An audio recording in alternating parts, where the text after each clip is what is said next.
Mr. President, baka susunod ka sa dinaanan ng tatay mo.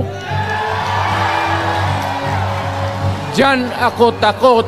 Ayaw ko mangyari sa iyo yan.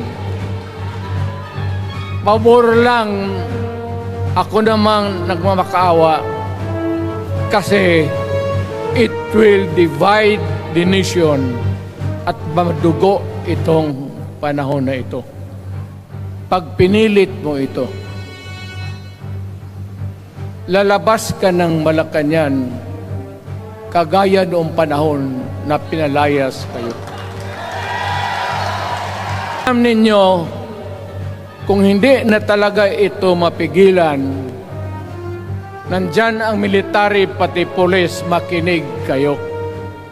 Pag-aralan ninyo kung ano yung pinapakain nila sa taong bayan.